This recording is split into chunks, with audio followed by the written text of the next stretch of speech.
السلام علیکم ورحمۃ اللہ۔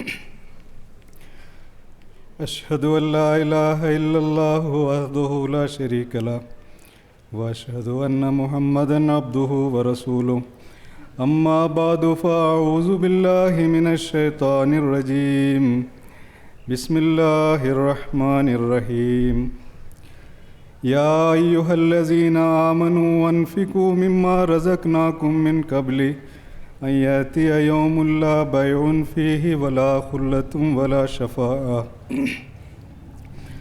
اے وہ لوگو جو ایمان لائے ہو، خرچ کرو اس میں سے جو ہم نے تمہیں عطا کیا ہے، پیشتر اس کے کہ وہ دن آ جائے جس میں نہ کوئی تجارت ہوگی اور نہ کوئی دوستی اور نہ کوئی شفاعت۔ واجب الاحترام صدر جلسہ اور معزز سامعین، خاکسار کی تقریر کا عنوان ہے اسلام میں انفاق فی سبیل اللہ کی اہمیت و برکات۔ اسلام نے بنی نوع انسان کے سامنے مادہ پرست لوگوں کے نظریہ سے بالکل برعکس اور اچھوتا مالی نظام پیش کیا ہے، اور ایسا کیوں نہ ہو، کیونکہ یہ نظام کسی انسان یا تنظیم کے غور و فکر کا نتیجہ نہیں ہے، بلکہ اس نظام کو پیش کرنے والا خبیر و بصیر عالم الغیب خدا ہے، جس کا تعارف یہ ہے وَلِلَّهِ خَزَائِنُ السَّمَاوَاتِ وَالْأَرْضِ، یعنی خدا کے پاس آسمان اور زمین کے خزانے ہیں۔ لیکن مادہ پرست دنیا اس حقیقت سے بالکل ناآشنا ہے۔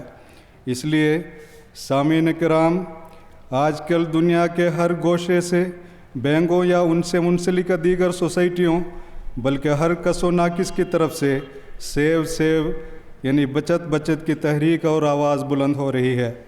گویا ان کے نزدیک مال کو سنبھال کے روکے رکھنا ہی مالی وسعت کا نام ہے، لیکن اسلام اس نظریے کو یکسر رد کرتا ہے، اور مالی وسعت اور حقیقی بچت کا راز بیان کرتے ہوئے اللہ تعالیٰ فرماتا ہے مثل الذین ينفقون اموالهم فی سبیل اللہ کمثل حبۃ انبتت سبع سنابل فی کل سنبلۃ مئۃ حبۃ واللہ یضاعف لمن یشاء واللہ واسع علیم۔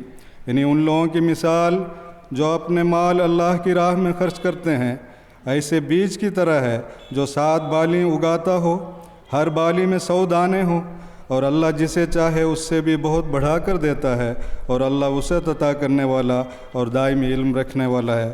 سچ تو یہ ہے کہ غیر کیا جانے دل بھر سے ہمیں کیا جوڑ ہے، وہ ہمارا ہو گیا اس کے ہوئے ہم جانثار۔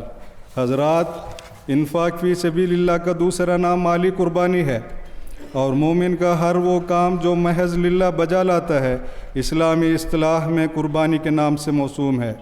قربانی کا لفظ قرب سے نکلا ہے، جس کا معنی قربت کا ہے۔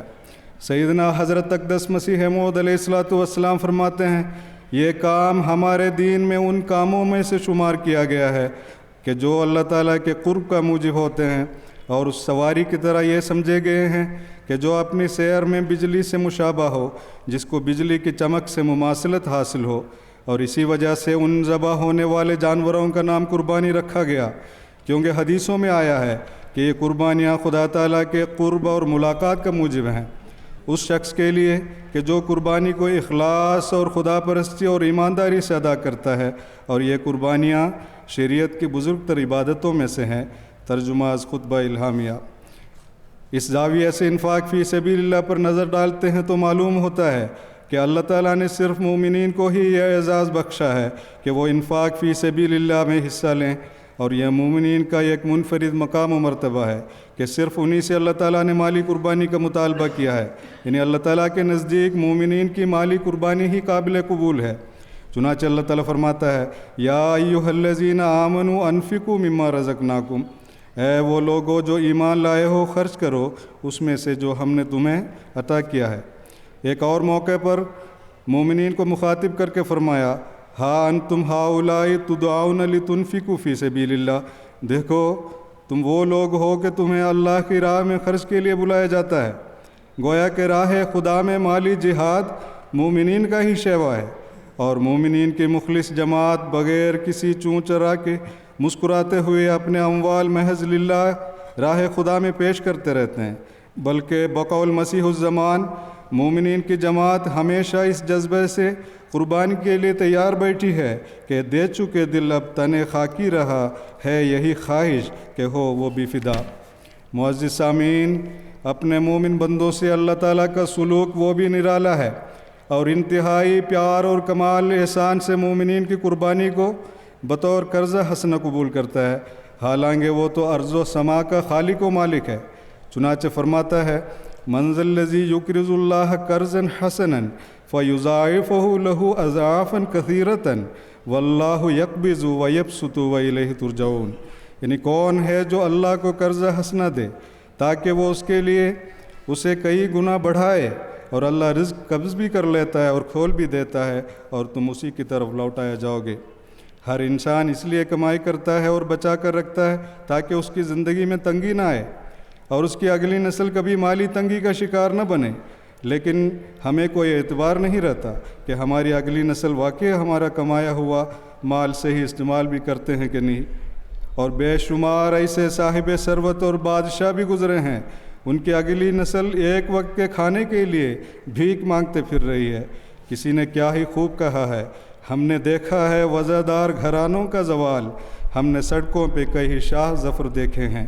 لیکن اس ضمن میں سیدنا حضرت مسیح موعود علیہ السلام ایک حدیث بیان کرتے ہوئے فرماتے ہیں، حضرت داؤد علیہ السلام کا ایک قول ہے کہ میں بچہ تھا، جوان ہوا، اب بوڑھا ہو گیا، میں نے متقی کو کبھی ایسی حالت میں نہیں دیکھا کہ اسے رزق کی مار ہو اور نہ اس کی اولاد کو ٹکڑے مانگتے دیکھا۔ اللہ تعالیٰ تو کئی پشت تک رعایت رکھتا ہے۔ ملفوظات جلد 5۔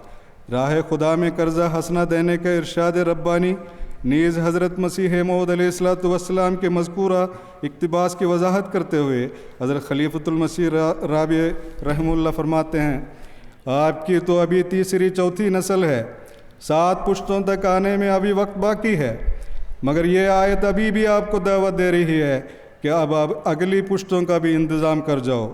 آج ضرورت کے دن ہے، آج اگر تم نے خدا کی راہ میں خرچ کیا تو تمہارے حق میں خدا کی تقدیر جاری ہوگی اور تمہاری اگلی 7 نسلیں بھی تمہاری قربانیوں کا فیض کھائیں گی۔ خطبات طاہر جلد 14۔ نبی اکرم صلی اللہ علیہ وسلم نے انفاق فی سبیل اللہ کرنے والوں کو قابل رشک وجود قرار دیا ہے۔ چنانچہ ایک موقع پر آپ نے فرمایا 2 شخصوں کے سوا کسی پر رشک نہیں کرنا چاہیے، ایک وہ آدمی جس کو اللہ تعالیٰ نے مال دیا اور اس نے اسے راہ حق میں خرچ کر دیا، دوسرے وہ آدمی جسے اللہ تعالیٰ نے سمجھ، دانائی اور علم و حکمت دی، جس کی مدد سے وہ لوگوں کے فیصلے کرتا ہے اور لوگوں کو سکھاتا بھی ہے۔ بخاری۔ سامعین گرامی، قرون اولیٰ میں حضرت صلی اللہ علیہ وسلم کے صحابہ نے تو انفاق فی سبیل اللہ یعنی مالی قربانی میں ایسی تاریخیں رقم فرمائی کہ اس کا عشر عشیر بھی کسی اور نبی یا ریفارمر کی تاریخ میں ڈھونڈنا بے سود ہے۔ نبی اکرم صلی اللہ علیہ وسلم کے ایک اشارے پر اپنا سب کچھ آقا کے قدم میں نچاور کرنے والا ابو بکر اور نصف حصہ جائیداد پیش کرنے والا عمر، ام المومنین حضرت عائشہ کی ایک یاد دہانی پر 700 اونٹوں میں لدا ہوا مال بغیر کسی چون چرا کے فی سبیل اللہ لٹانے والا عبد الرحمن بن عوف، ہاں جان و دل راہ خدا میں بیچ کر جنت خریدنے والے اس عباد الرحمن کی یہ فہرست تو بہت لمبی ہے۔ سچ ہے سفینہ چاہیے اس بحر بے قراں کے لیے۔ اس کے بعد دنیا نے پھر ایک دفعہ حضرت مسیح محمدی کے ذریعہ ان قربانیوں کی داستانوں کے زندہ جاوید نمونے دیکھے۔ مسیح ناصری کے حواریوں نے تو بقول بائبل اندر ضرورت ان کا ساتھ نہیں دیا، سب کے سب بھاگے، کوئی ایک بھی قابل بھروسہ شخص نہیں نکلا۔ لیکن عاشقوں کا شوق قربانی تو دیکھ، احمدی کی روح ایمانی تو دیکھ۔ حضرت مسیح موعود علیہ السلام خود تحریر فرماتے ہیں، میں اپنی جماعت کے محبت اور اخلاص پر تعجب کرتا ہوں کہ ان میں سے نہایت ہی کم معاش والے جیسے میاں جمال الدین اور خیر الدین اور امام الدین کشمیری میرے گاؤں سے قریب رہنے والے ہیں۔ وہ تینوں غریب بھائی جو شاید 3 آنے یا 4 آنے روزانہ مزدوری کرتے ہیں، سرگرمی سے ماہواری چندے میں شریک ہیں۔ ان کے دوست میاں عبدالعزیز پٹواری کے اخلاص سے بھی مجھے تعجب ہے کہ باوجود قلت معاش کے ایک دن 100 روپے دے گیا کہ میں چاہتا ہوں کہ خدا کی راہ میں خرچ ہو جائے۔ وہ 100 روپیہ شاید اس غریب نے کئی برسوں میں جمع کیا ہوگا، مگر للہ ہی جوش نے خدا کے رضا کا جوش دلایا۔ ضمیم انجام آتم۔ حضرات، تاریخ گواہ ہے کہ مسیح محمدی نے جب قربانیوں کی تحریک کی تو دنیا کو ورطے حیرت میں ڈالتے ہوئے آپ کے صحابہ نے مسابقت کی روح کے ساتھ قربانیاں پیش کی، جس کی نظیر تلاش کرنا محال ہے۔ ایک صحابی نے اپنے کسی دوست سے محض اس وجہ سے کئی روز تک قطع تعلق کیا کہ انہیں حضرت مسیح موعود علیہ السلام کی ایک تحریک کی اطلاع تک نہیں دی اور خود ہی مسیح پاک کی مالی ضرورت پوری کر دی۔ لیکن یہ عاشق صادق مایوس نہیں ہوئے، ایک ایک آنے جوڑتے رہے۔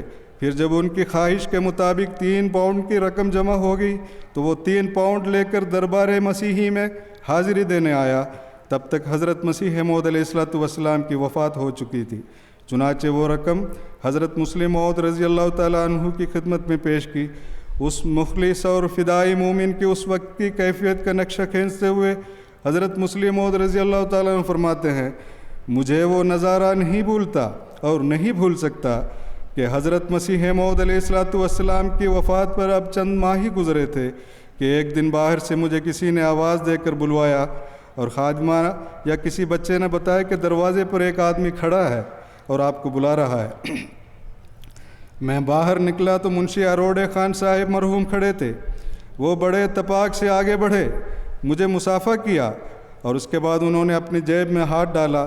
جہاں تک مجھے یاد ہے انہوں نے اپنی جیب سے 2 یا 3 پاؤنڈ نکالے اور مجھے کہا کہ اماں جان کو دے دیں، اور یہ کہتے ہی ان پر رکت طاری ہوئی کہ وہ چیخیں مار کر رونے لگ گئے اور کہنے لگے کہ میرا منشا یہ تھا کہ میں یہ پاؤنڈ حضرت مسیح موعود علیہ السلام کی خدمت میں بطور تحفہ پیش کروں گا، مگر جب میرے دل کی آرزو پوری ہو گئی اور پاؤنڈ میرے پاس جمع ہو گئے تو یہاں تک وہ پہنچے تھے کہ پھر رکت طاری ہوئی اور وہ رونے لگ گئے۔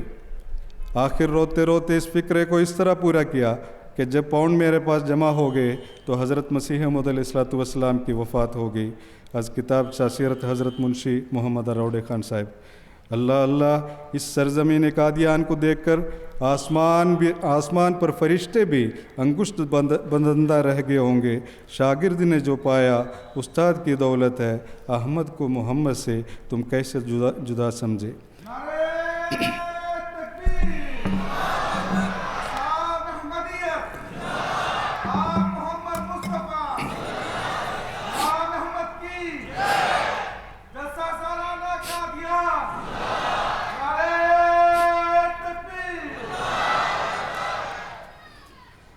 حضرت مسیح موعود علیہ السلام اپنے مخلص اور فدائی خادموں پر ناز کرتے ہوئے فرماتے ہیں، اس زمانے میں جس میں ہماری جماعت پیدا کی گئی ہے، کئی وجوہ سے اس جماعت کو صحابہ رضی اللہ عنہم سے مشابہت ہے۔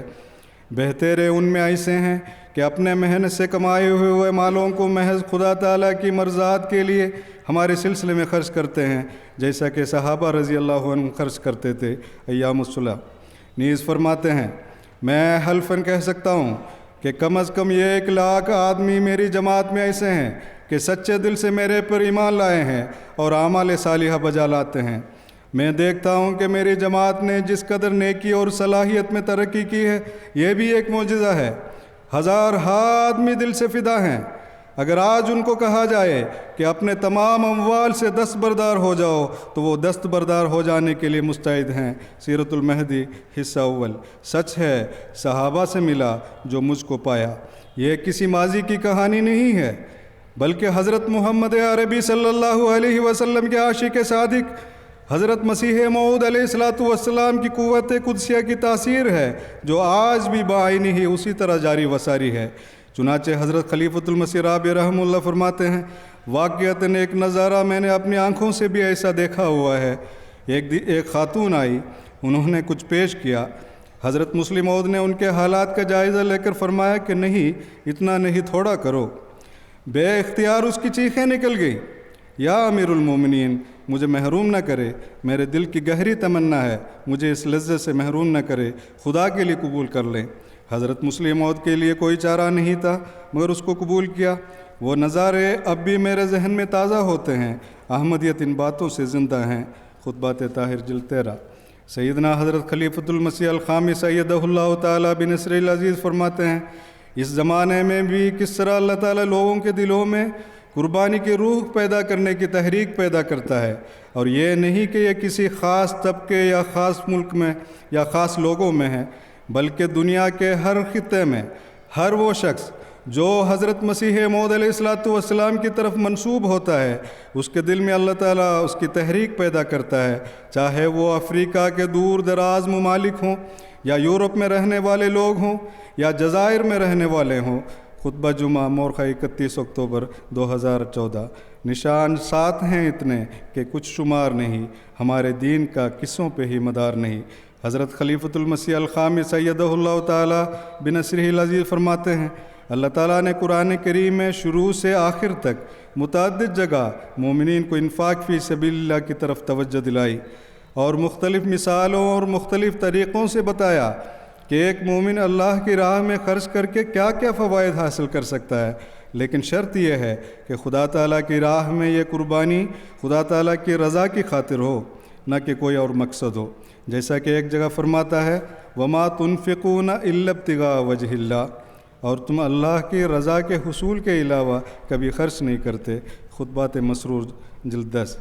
مالی قربانی کرنے کے لیے وسعت حوصلہ اور اعلیٰ دینی شعور کا ہونا بھی ضروری ہے، اور اس کے ساتھ ساتھ رضائے الہی کی تڑپ بھی شرط اول ہے، چونکہ منافقین کی آنکھیں اعلیٰ دینی مقاصد کو پہچاننے سے قاصر ہیں، اس لیے ان کو مالی قربانی کی توفیق تو درکنار، بلکہ وہ دوسروں کو اس نیکی سے روکنے کی بھی کوشش کرتے ہیں۔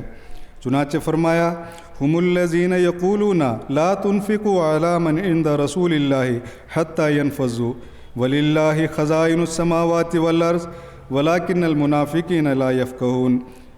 یعنی یہی وہ لوگ ہیں جو کہتے ہیں کہ جو لوگ اللہ کے رسول کے پاس رہتے ہیں ان پر خرچ نہ کرو یہاں تک کہ وہ بھاگ جائیں، حالانکہ آسمان اور زمین کے خزانے اللہ ہی کے ہیں، لیکن منافقین سمجھتے نہیں۔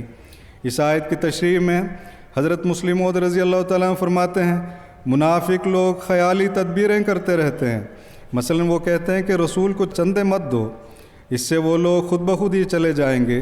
جو رسول کے مخلص مرید بنے ہوئے ہیں ان لوگوں کا چندوں پر ہی تو دار و مدار ہے، اور ان کے پاس ہے کیا جب چندے بند ہو جائیں گے؟ یہ سب آپ ہی منتشر ہو جائیں گے۔ مگر منافق نہیں جانتے کہ خدا کو اپنے سلسلے کے لیے چندوں کی کیا ضرورت ہے، وہ چندوں کا محتاج نہیں، وہ تو خود خزانوں کا مالک ہے۔ اخبار الفضل قادیان 14 فروری 1927۔ اس ضمن میں سیدنا حضرت خلیفۃ المسیح رابع رحمہ اللہ کا ایک ارشاد خلاصتاً پیش ہے۔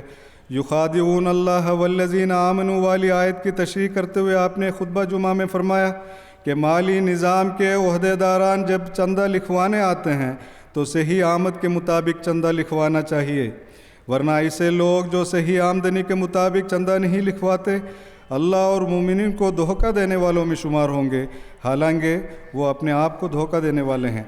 اور اس ضمن میں مزید وضاحت کرتے ہوئے حضور فرماتے ہیں، تمام دھوکہ دینے والوں کے لیے انتہائی خطرہ کا موجب بن جاتے ہیں، ان کی ساری عمر کی قربانیاں رائیگاں جاتی ہیں، ان کے اموال سے برکت چھین لی جاتی ہیں، وہ طرح طرح کی مصیبتوں میں مبتلا ہو جاتے ہیں، ان کو چٹیاں پڑتی ہیں، کیونکہ اللہ تعالیٰ جو جانتا ہے اس کے عطا کے راستے بھی بہت ہیں اور واپس لے لینے کے راستے بھی بہت ہیں۔ رزق سے جو برکتیں ملا کرتی ہیں، چین اور تسکین اور آرام جان کی برکتیں، وہ برکتیں بھی ان سے چھین لی جاتی ہیں۔ بسا اوقات ایسے خاندانوں کے بچے ان کی آنکھوں کے سامنے ضائع ہو رہے ہوتے ہیں، وہ کچھ نہیں کر سکتے۔ اسی طرح ایک موقع پر قتل اولاد کی تشریح کرتے ہوئے حضرت خلیفۃ المسیح رابع رحمہ اللہ نے فرمایا، اگر تم اپنی اولاد کو مالی قربانی سے روکو گے اس خیال سے کہ وہ غریب نہ ہو جائیں، تمہاری مجموعی دولت میں کمی نہ آئے، تو یاد رکھو کہ تم اپنے ہاتھ سے اپنے اولاد کو قتل کرنے والے ہوگے۔ الفضل 9 دسمبر 1990۔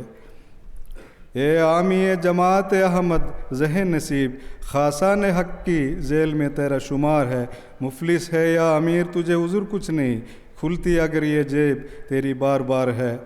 سامعین، سرور کائنات حضرت محمد مصطفیٰ صلی اللہ علیہ وسلم فرماتے ہیں، ہر صبح 2 فرشتے اترتے ہیں، ان میں سے ایک کہتا ہے کہ یہ اللہ خرچ کرنے والے سخی کو اور دے اور اس کے نقش قدم پر چلنے والے اور پیدا کر۔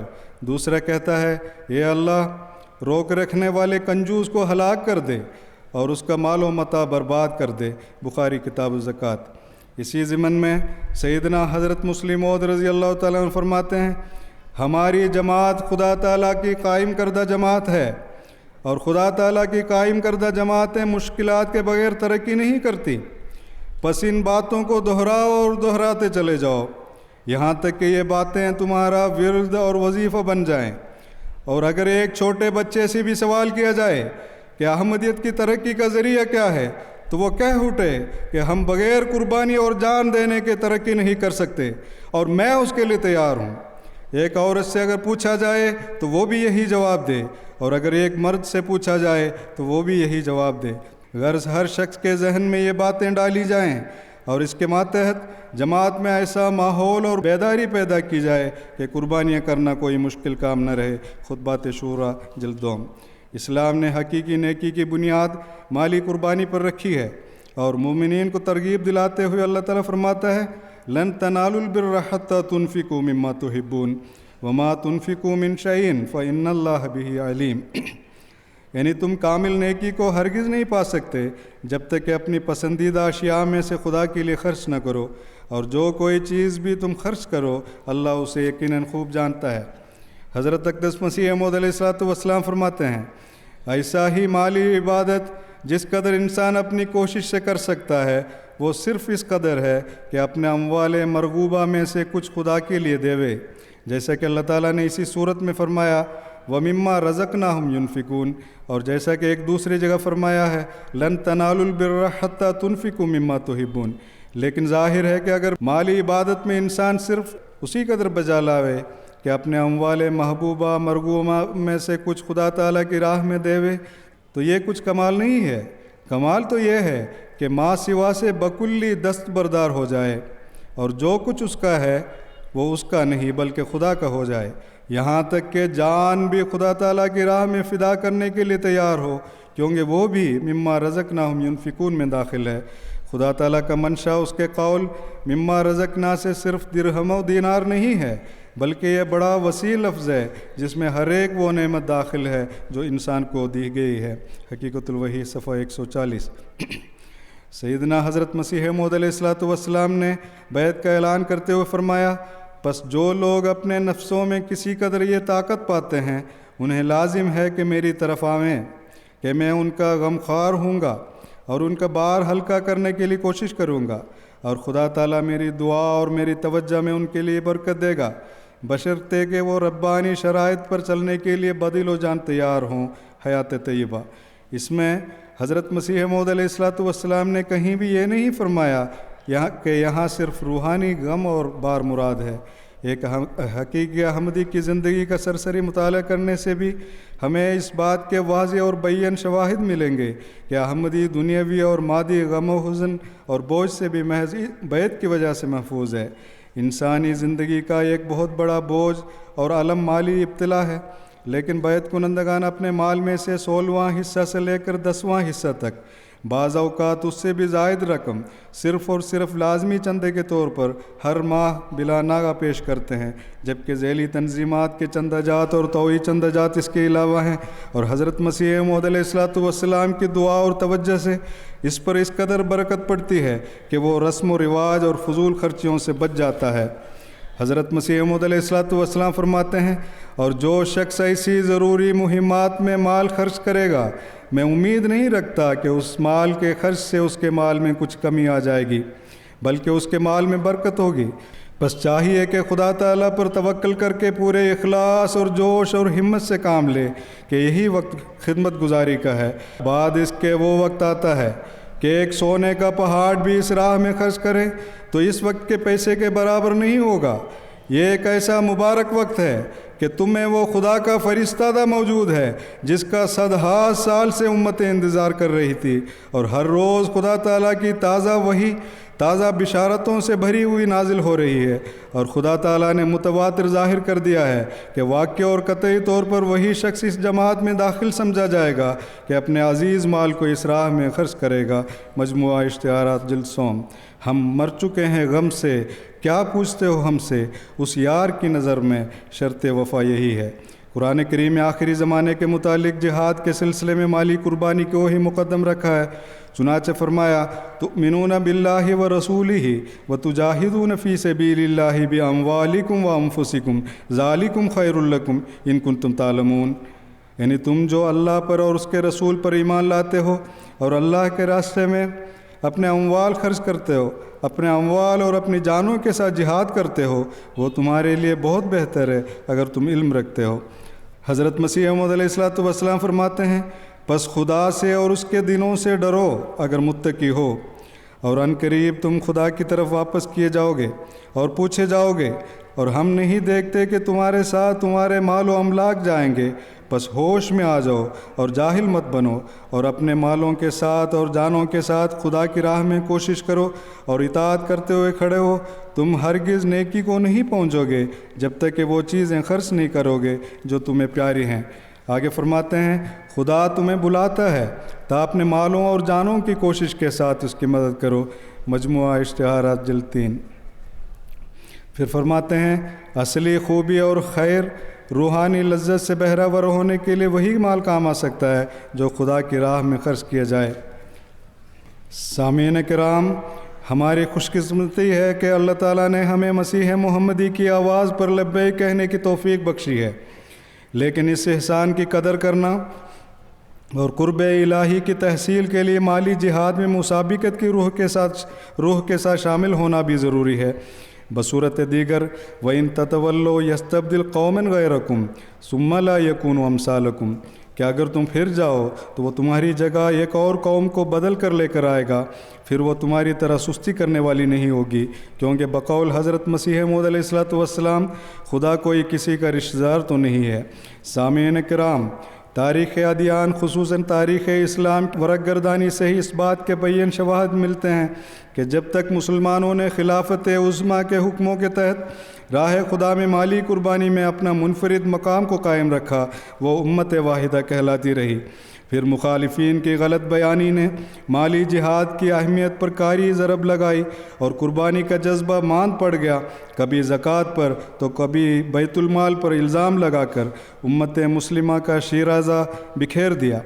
افسوس کہ پھر مسلمان آپس میں اس قدر برسر پیکار ہو گئے کہ ہر مسلمان دوسرے مسلمان کی نظر میں غیر مسلم متصور ہونے لگا۔ عرب کی شان و شوکت ایک سوالیہ نشان بن کر رہ گئی۔ ایسے پرآشوب زمانے میں اللہ تعالیٰ نے نام نہاد مسلمانوں کو یکسر نظر انداز کر کے فارسی الاصل مسیح اور مہدی حضرت مرزا غلام احمد علیہ الصلوۃ والسلام کے ذریعہ پھر سے ایک نئی جماعت کی بنیاد ڈالی۔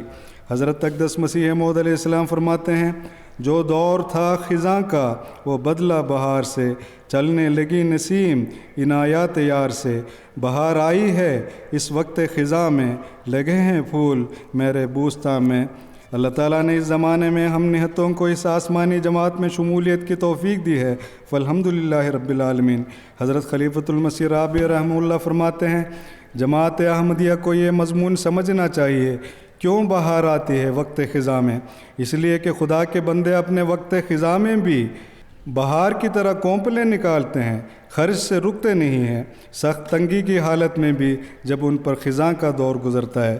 بس وہ لوگ جو اپنا حال خدا کی خاطر، خدا کی رضا کی خاطر دنیا سے الگ بنا لیتے ہیں، یاد رکھو خدا ہمیشہ ان سے دنیا سے الگ سلوک کرتا ہے، ان کی خزائیں بھی بہاروں میں تبدیل ہو جایا کرتی ہیں۔ بس جماعت احمدیہ کو اپنے ہر چندے کے وقت اس بنیادی اصول کو ہمیشہ پیش نظر رکھنا چاہیے۔ خطبات طاہر جلد 13۔ نیز حضرت خلیفۃ المسیح الخامس ایدہ اللہ تعالیٰ بنصر العزیز فرماتے ہیں پس یہ مالی قربانیاں کوئی معمولی چیز نہیں ہے، ان کی بڑی اہمیت ہے، ایمان مضبوط کرنے اور اللہ تعالیٰ کے فضلوں کا وارث ہونے کے لیے انتہائی ضروری چیز ہے۔ خطبہ جمعہ 6 جنوری 2006۔ سیدنا حضرت اقدس مسیح موعود علیہ الصلوۃ والسلام باشندگان ہند سے، ہاں ہمیں سے ہر ایک سے مخاطب ہو کر فرماتے ہیں اے ملک ہند، کیا تجھ میں کوئی ایک باہمت امیر نہیں کہ اگر اور نہیں تو فقط اسی شاخ کے اخراجات کا متحمل ہو سکے؟ پھر فرماتے ہیں اسلام پر ابھی ایسی مفلسی طاری نہیں ہوئی، ایسی تنگ دستی نہیں، اور وہ لوگ جو کامل استطاعت نہیں رکھتے وہ بھی اس طور پر اس کارخانے کی مدد کر سکتے ہیں جو اپنی طاقت مالی کے موافق ماہواری امداد کے طور پر عہد پختہ کے ساتھ کچھ رقوم نظر اس کارخانے کی کیا کرے۔ کتاب فتح اسلام۔ ملتی ہے بادشاہی اس دین سے آسمانی، اے طالبان دولت ذل ہما یہی ہے۔ اللہ تعالی ہم سب کو حضرت مسیح موعود علیہ الصلوۃ والسلام کی توقعات کے مطابق قرون اولیٰ کی طرح مالی قربانی کے اعلیٰ معیار اور مثال قائم رکھنے اور نسلاً بعد نسل رضائے باری کی راہوں پر گامزن رہنے کی توفیق عطا فرمائے۔ آمین۔ وآخر دعوانا ان الحمد للہ رب العالمین۔